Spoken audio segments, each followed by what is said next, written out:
安士顿究竟是谁？你们该死的中国人，你们不能把我怎么样！呸！说，我把你绑石头上扔进河里，多久才能找到你？嗯？你杀了我吧！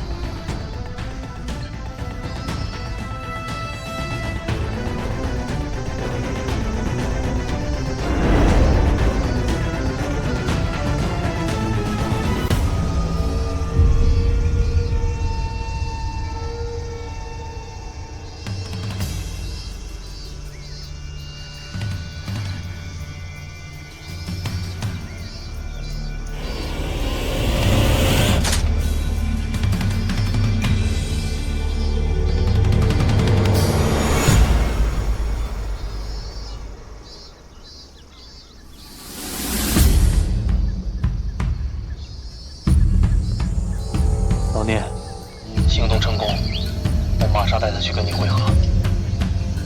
收到。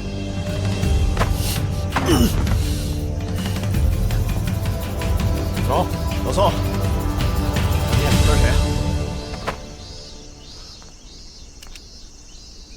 我已经把照片给牧羊传过去了，他是阿明卫队的队长，叫德鲁。阿明。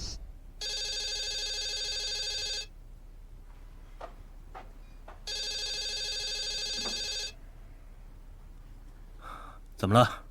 出什么事了？稍后的计划是什么？他们的手里有秃鹰的照片，现在他们要去找秃鹰了。我们必须要保证计划延续。好，明白。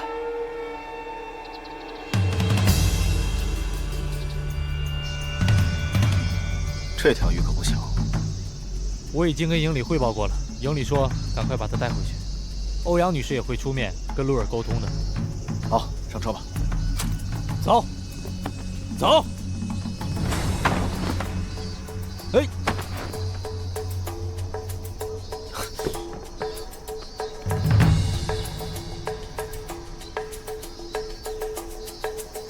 氰化钾，快，他们报告营长。是。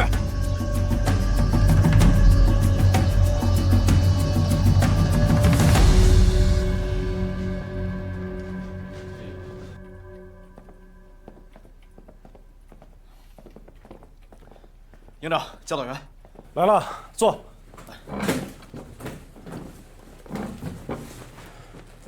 我先大概说一下基本情况。巴沙已经被移交联赛团警察部了。德鲁的情况，我也向欧阳丹尼做了汇报。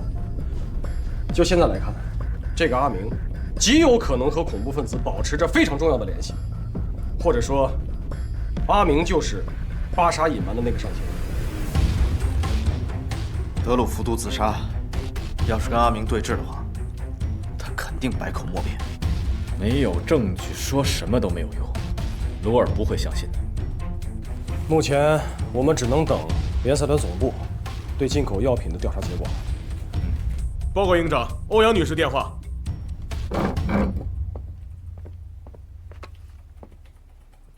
欧阳女士，什么时候的事儿？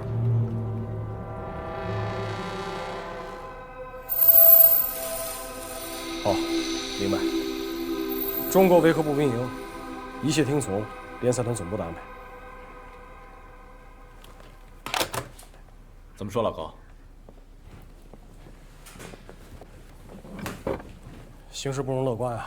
政府军决定明天破晓，强攻难民营。什么？小将，到！通知连以上干部，半个小时后到这儿开会。是。鲁尔要跟联合国撕破脸了。不仅如此啊，特派团司令部决定以中国维和步兵营为总指挥部，所有相关决策人员都将听咱们调遣。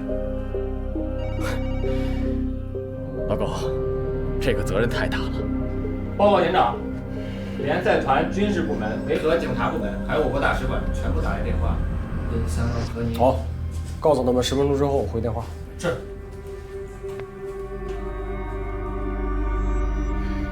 现在最直接的问题是保护好难民。昨天下午，鲁尔下达第175号命令，宣布丹城全面戒备，封锁道路，并且有目击者称，他们看到很多坦克出入，并且有大量的政府军进入丹城。而且今天0时，丹城开始实施空中管制，除政府军飞机以外，所有飞机禁止飞行。为了广大民众的安全，请不要肆意外出。下面请看现场传来的报道。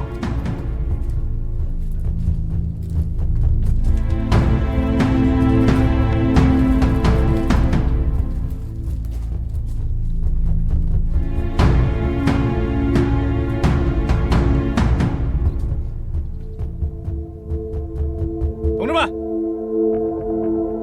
大家都看到了，鲁尔的政府无视与联合国的约定，明天将会强攻我们步兵营所负责守卫的难民营。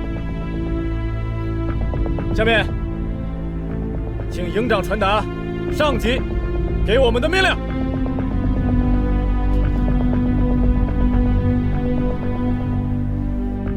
同志们，现在联合国正在通过外交，希望解决此次争端。同时，特派团司令部命令我中国维和步兵营坚守阵地，保护所属难民。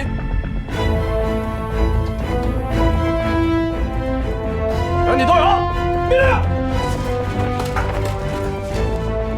各连长、特战队带领所属人员构筑防御工事，保障人员备齐器材食材，今晚连夜备战。是。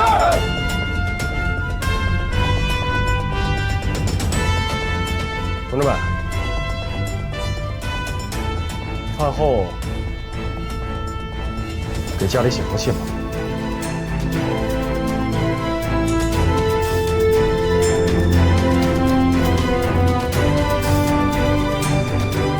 保证完成任务！保证完成任务！保证完成任务！保证完成任务！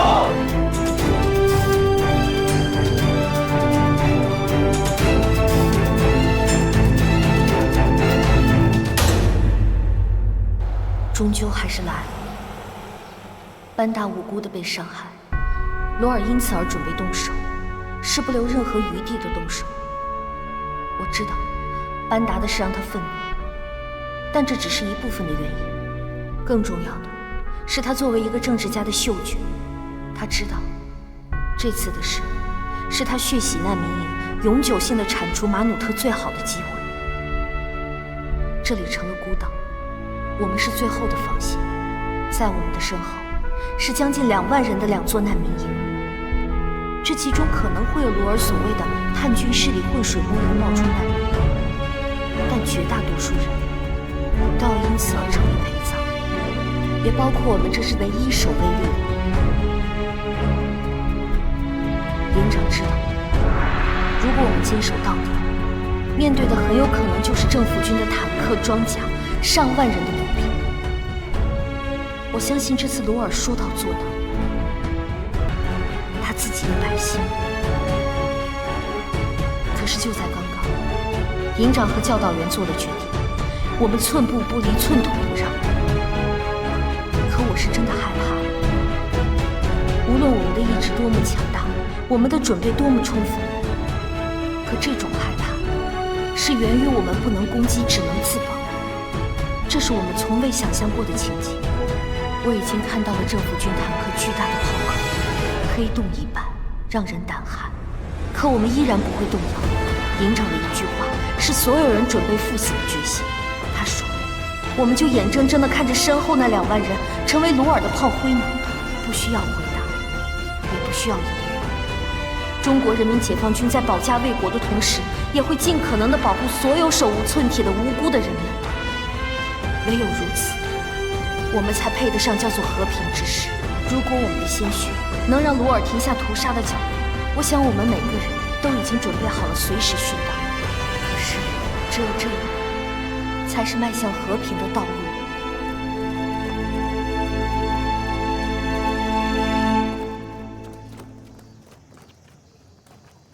真没想到啊，在这种时候，还能有时间跟你单独走走路。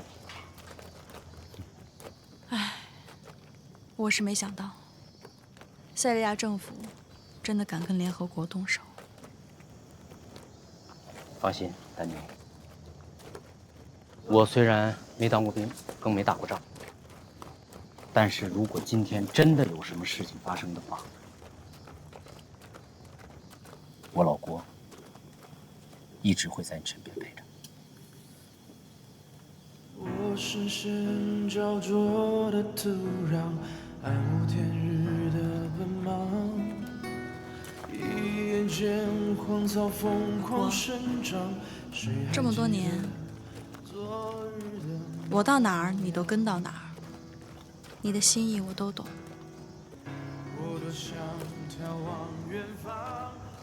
谢谢。其实啊，都是我的错。自从离婚那天起，就是我的错。一个男人能让你自己的妻子提出来跟他离婚，这就注定是他的错。所以，我要用我的一生去弥补这个错。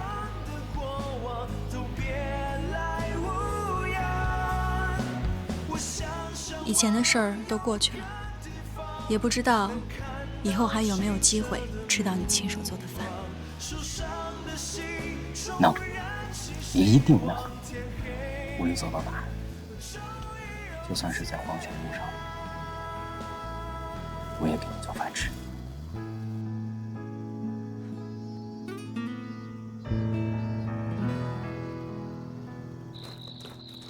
高营长。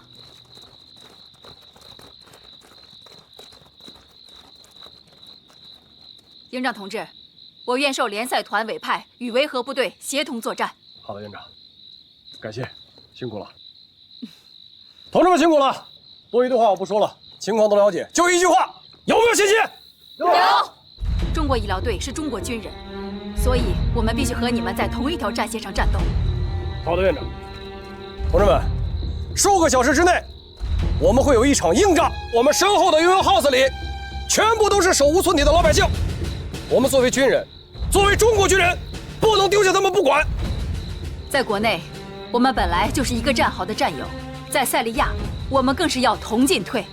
我愿医护人员全部听你调遣。好的，院长。叶峰，到。这样，你带队，全权负责保护医务人员人身安全。是。你们跟我来吧。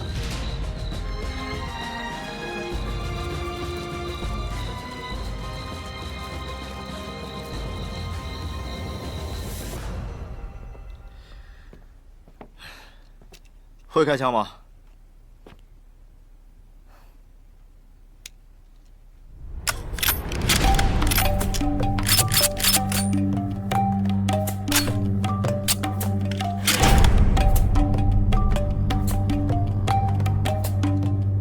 还挺厉害。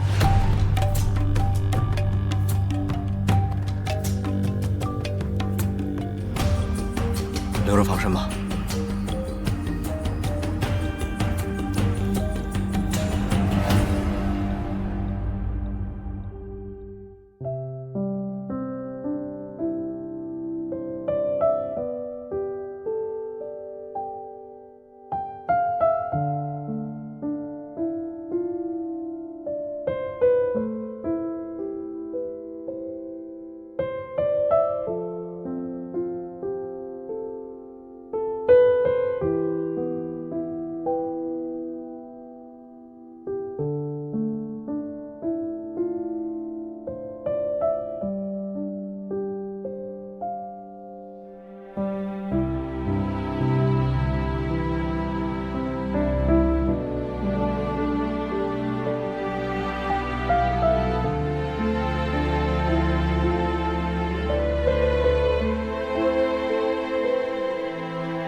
教导员，我写完了。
哥，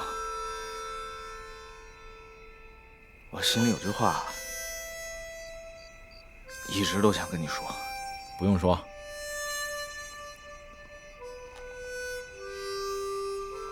也不要说。啊？我知道你想说什么。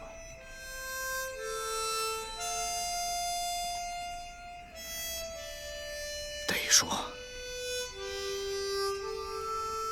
要不我自己过不去那个坎儿。你个大小伙子，20多岁，什么坎儿不坎儿的？73、84那才叫坎儿呢。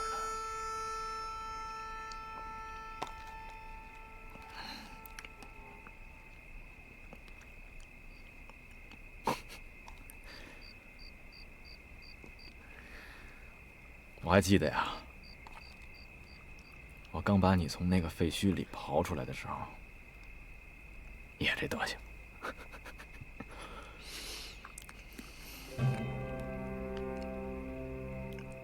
迷迷糊糊，还让我去救你爸你妈。你是个孝顺孩子。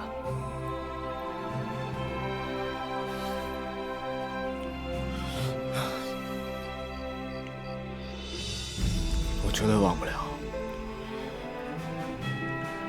08年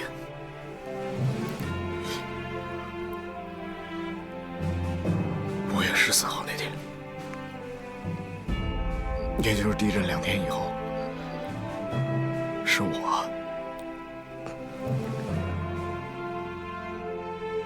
让你失去了所有的亲人，是你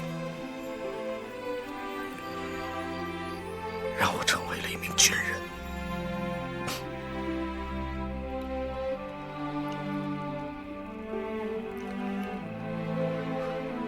这辈子我都还不起。怎么还没完没了呢？我和你说，聂风，我是中国人民解放军，救你是我的职责，不管是谁，那个时候我都会去救。聂风，你呀，你不要因为这件事情而内疚。对于我家人的死，谁都无能为力，和你没有任何关系。有，你这孩子就是轴。聂风，我告诉你，我挺知足的。我至少，我见了我亲人的最后一面，我至少把他们给安葬在我给他们选的墓里。你想想有多少人，几万人，自己亲人都不知道在哪儿。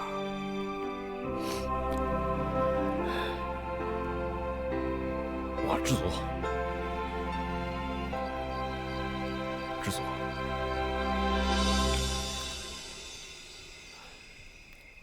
要照你这么说，我也知足。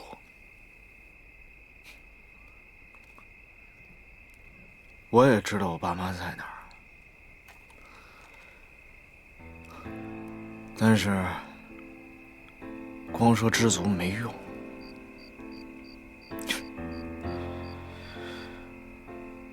你是个孤家寡人，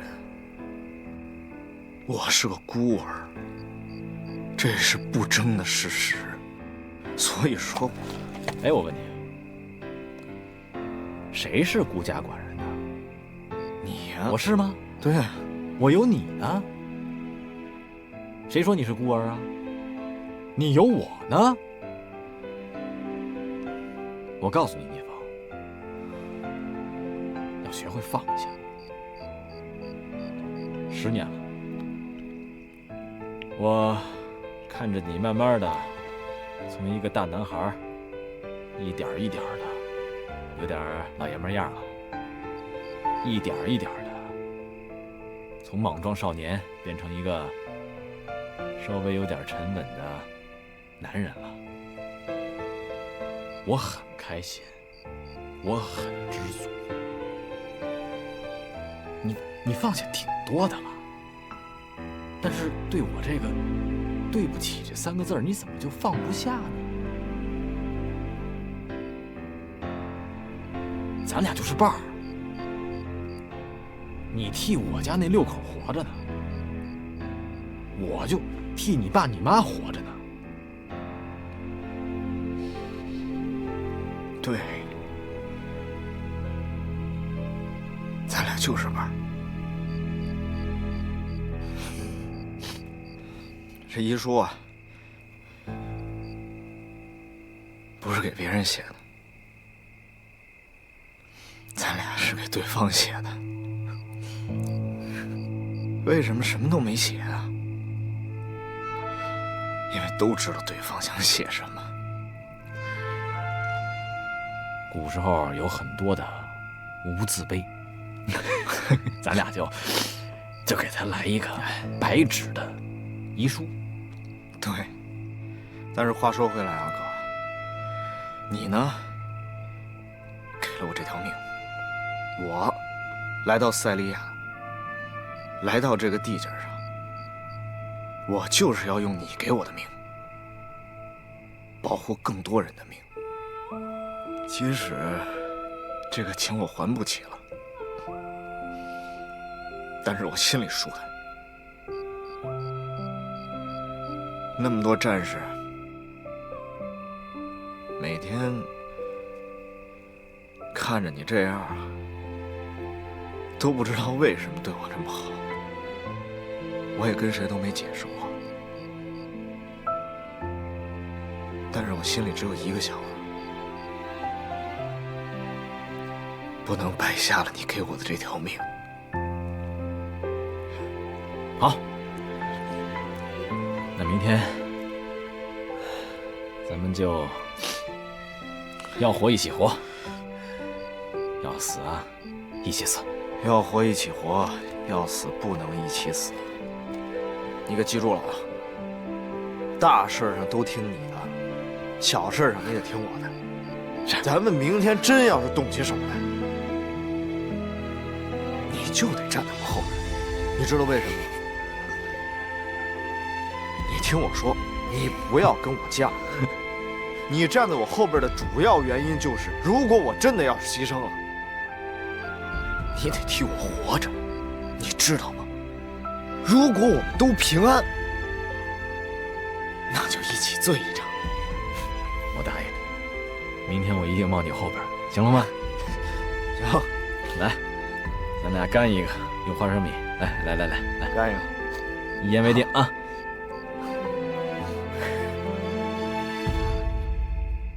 各单位负责人都到齐了吧？下面我简要说一下现在的情况。接下来我们要有一场硬仗要打，我希望各位和所属人员能够提起100倍的精神来应对。无论政府军什么时候展开强攻，咱们都不能后退半步。要知道，我们现在不光只是中国维和步兵营，而是代表了联合国维和部队和中国人民解放军双重的身份来执行这次任务。好了，多余的话我不说了，接下来我开始进行战斗部署。1，打开武器库，所有轻重武器分发到单兵手中，子弹1颗不留。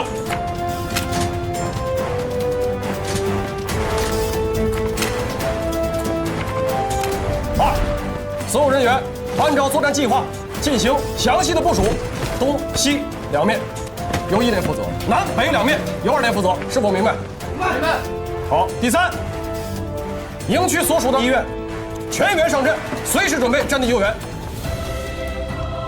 说到这儿，我强调一点，所有战斗分队的人要务必保护好医护人员，是否明白？明白。第4，后勤保障分队炊事班要切实做好后勤保障工作，兵马未动，粮草先行，要明白你们所担负任务的重要性。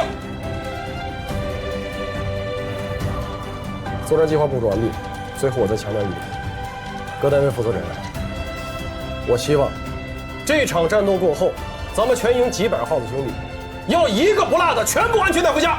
完毕。保证完成任务。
来，你们几个把这汤分了，一定要保证每个人喝上它一碗，注意安全，别弄洒了。是。去吧。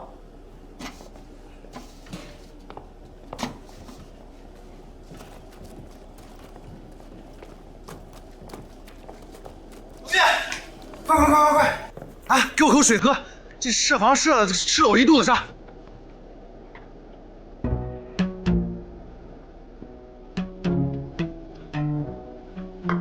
快！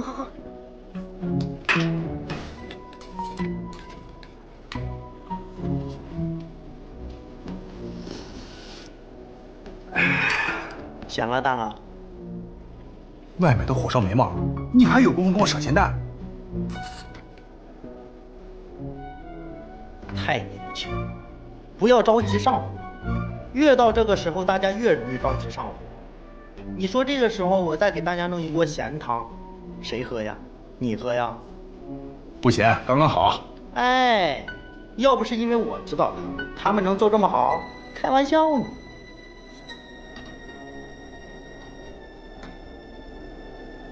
我知道了，你是不是就用这锅汤把嫂子弄坏？别提了，闹掰了。可能以后见面呢，我都得叫声嫂子。掰了。哎，没事，关键啊，曾经拥有。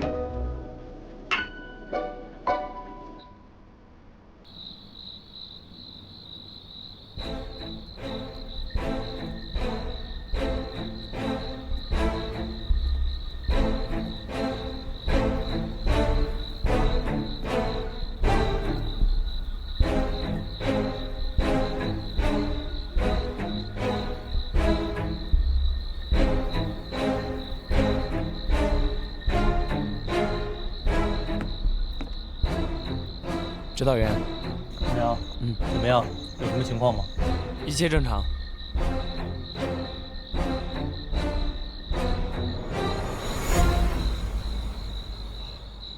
哎，小杨，有件事我一直忘了问你了，你手上的冻疮是怎么回事啊？这个是我之前在大兴安岭站岗的时候冻的。我前2天还和聂队长说来着。我说在东北的时候觉得已经挺难熬了，没想到来了塞利亚以后才发现东北不算什么。要多注意啊。是。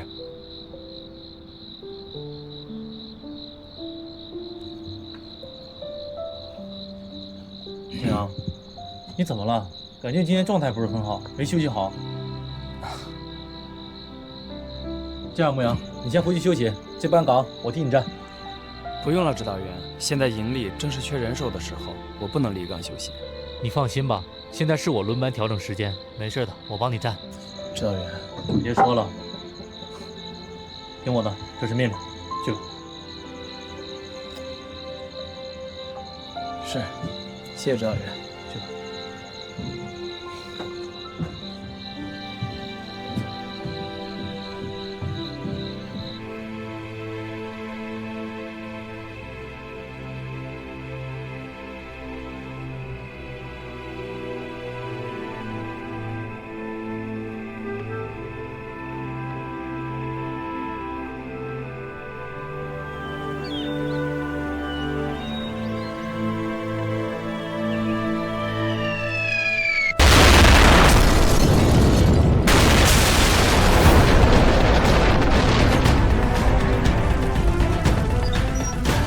老兵，警戒！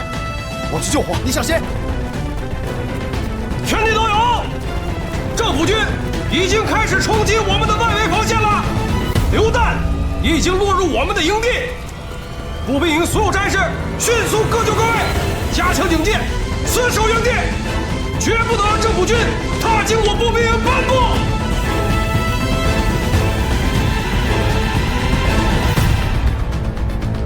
就在刚刚，政府军和反政府武装在联合国之家不远处外激烈战斗，炮弹在营地周围炸开，有些炮弹误入了中国维和步兵营营区内，目前还未得知是否有人员伤亡。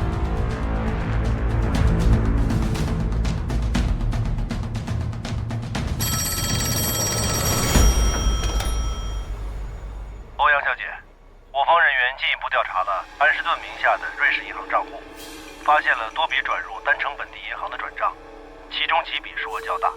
经过调取此前的监控录像，我们发现取款人正是塞利亚恐怖分子巴沙。也就是说，安士顿的确是巴沙的上线。现在就将所有的证据传给鲁尔总统，并请对方在收到证据以后立刻回电给我。明白了。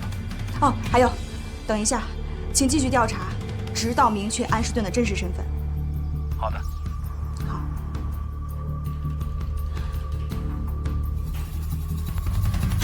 目前为止，战斗还在激烈的进行中，已经有大量的无辜平民伤亡。我方在丹城各战区已经取得优势，除了少数叛军还在负隅顽抗之外，其主力已经开始全面溃败。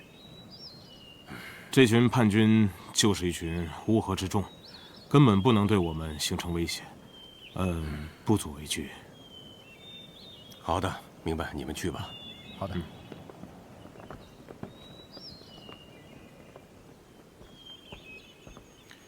总统先生，是你把消息传出去，说政府军今天要强攻难民营吗？总统先生，我不知道事情的真实情况，但我们的确发现了在难民营里的反政府军叛徒。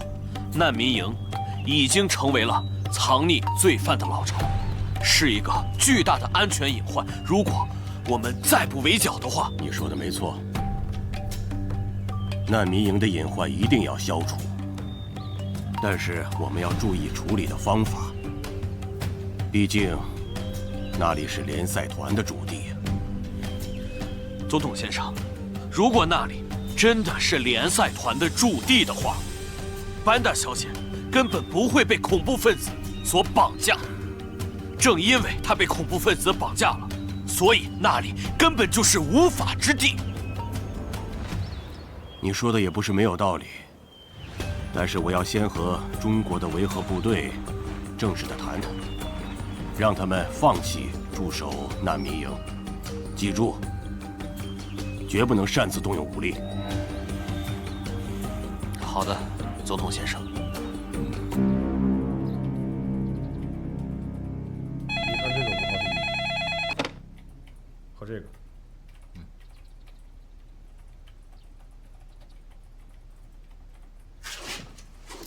鲍营长，总统府打来电话，约你半个小时之后和总统鲁尔进行电话会议。好，我准时参加。是。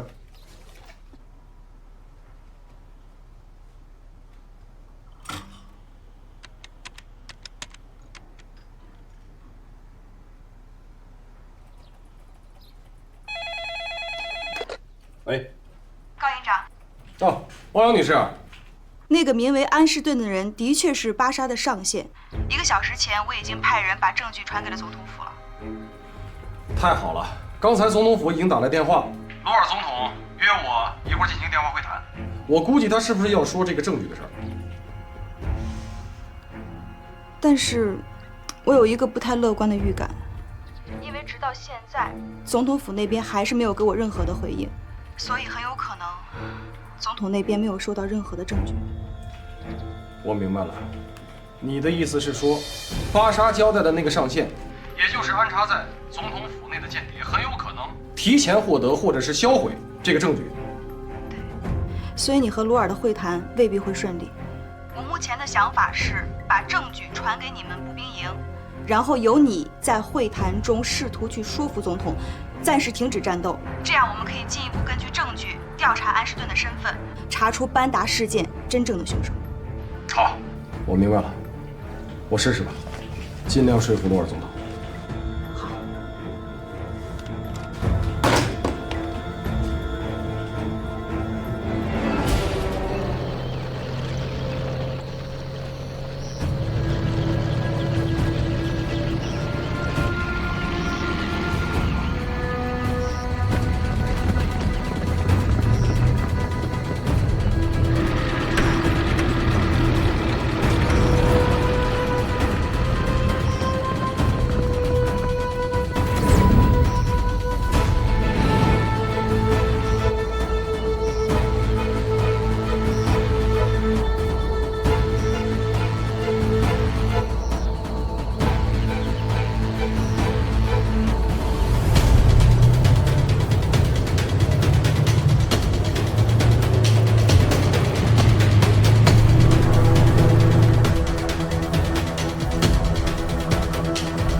老宋，政府军的所有火力全都指向营内，步步逼近。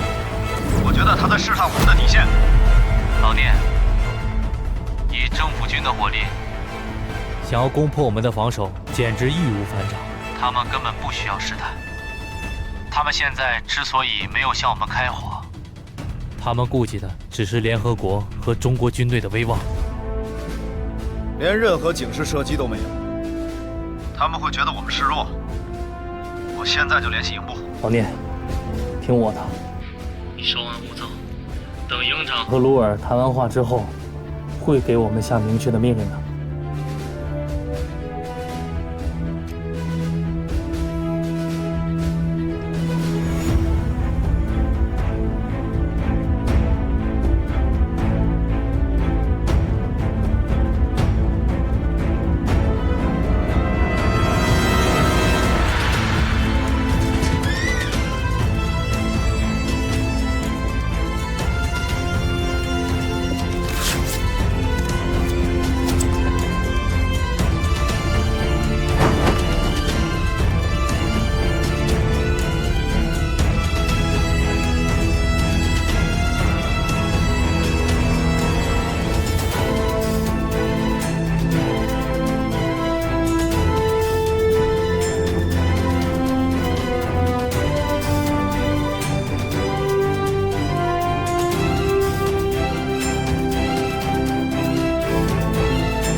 总统先生，您快看，现在中国维和步兵营的营地里面，全部都插上了中国国旗。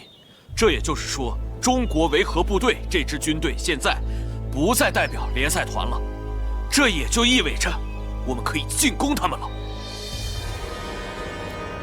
你觉得这是好消息吗？营地的周围全都是国旗，如果现在我们进攻，就是跟中国政府对着干了。不行。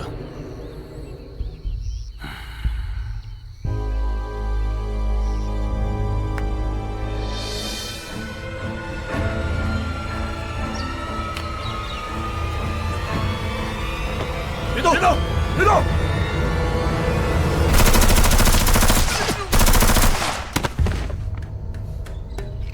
老边，什么位置？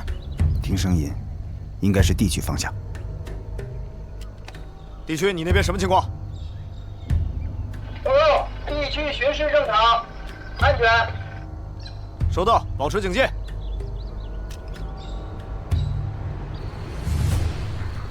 你好，高营长。总统先生，我打给你只有一个目的，就是明确告诉你们，你们不要挡在政府和国家叛徒之间，这样做毫无意义。所以，我郑重地奉劝你们，不要成为无谓的牺牲品。总统先生，恕我直言，您所说的那些国家叛徒都是手无寸铁的妇女和儿童。况且，我们守卫难民营是中国维和步兵营驻守塞利亚的职责，更是对联合国的承诺。我们不能因为您的一句话就放弃。班达走进难民营时，他不也是踏上了你们中国维和部队的领地吗？你们保护好他了吗？你还好意思跟我谈承诺？总统先生，我正要向您说班达绑架的事情。联赛团刚刚发来消息，已经查到了巴沙上线的一些线索，而且这些线索已经以文件的形式发到您的总统府，不知道您是否收到？巴沙的上线是谁？总统先生，水落石出只是时间问题。中国军队和联合国的态度是，希望您在查到罪魁祸首之前先行撤军。哼，你是想搪塞我，让我放过伤害班达的那些人吗？总统先生，在没有确凿的证据之前，马努特他仍旧是无辜的。恕我直言，如果您一定要强攻难民营，那么中国军队将和难民营共存亡。